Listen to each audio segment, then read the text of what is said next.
Hello and welcome to Exploring Macau. And today Lu Jie and I are here at the oldest temple in Macau. It is called the Ma Temple. This temple was built to honor Chinese sea goddess Mazu, who is said to bless and safeguard the fishermen in Macau. Yes, and also, do you know the name of Macau actually originates from right here in the temple? Really? Yes. How come? Well, the story goes like this. Once upon a time, the Portuguese landed in an area around here and they asked local people, hey, what's the name of the land? But the local people, they misunderstood and thinking they're asking about the name of the temple or the god. So they said, oh, it's called Macao.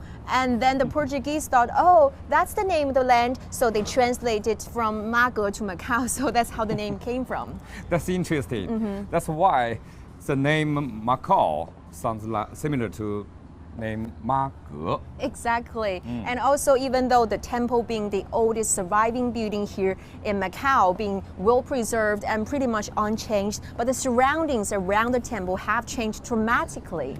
Not only the development in Macau speed up, but also the growth in another side of the river, which in Zhuhai city accelerated.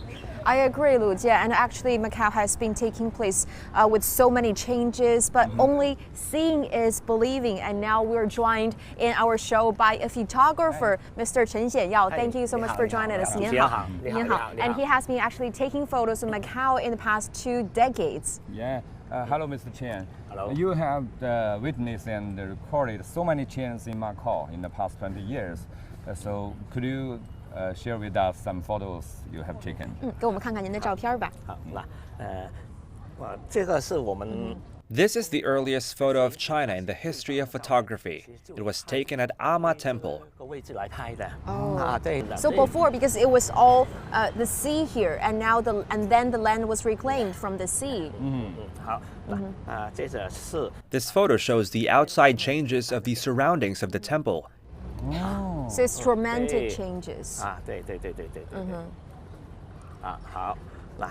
Next one. 这个是澳门大学。 And this one reflects how the University of Macau has greatly changed in recent years. 来这种变化的画面。 Alma University in Hengqin Island. Yes, and also, Mr. Chen, could you share with us some of the keywords that you feel about the changes in Macau, because you have actually witnessed the changes with your eyes, with your cameras? 你用简单的几个词给我们概括一下澳门在过去几年的变化吧。 I think the changes in Macau over the past several years are closely connected with the Chinese mainland, and we are achieving common development. As our mainland has gotten better, Macau has too. Thank you, Mr. Chen. Just as Mr. Chen said, the changes are not only taking place here in Macau, but on the other side of the river, which is the Zhuhai city. Exactly, and this enhanced ties and common development between Macau and Zhuhai has also prompted so many Macau residents to buy properties in Zhuhai. And CGTN's Cui Huiao take us a look at one of the Macau local residents who is now expanding his life to the neighboring city. This is where Liang Yiming has been living for 10 years. A 130 square meter apartment, spacious and comfortable enough for a family of 4.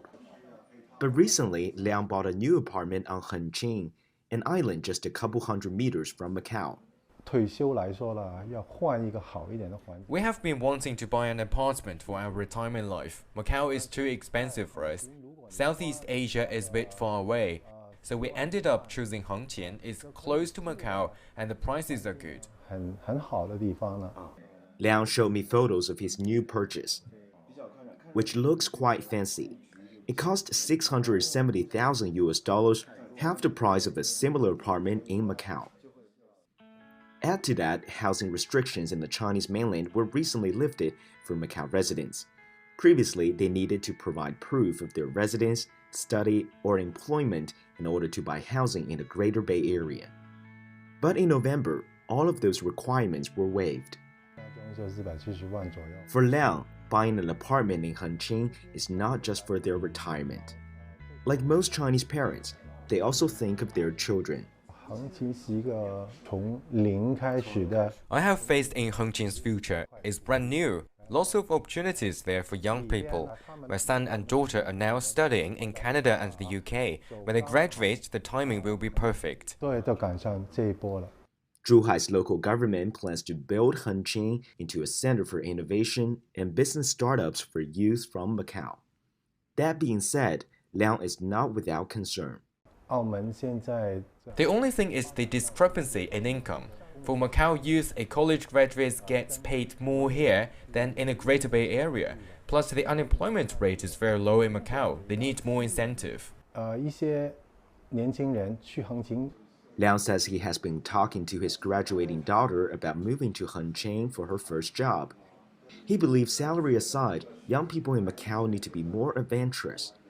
In his words, stepping out of their comfort zone brings more possibilities.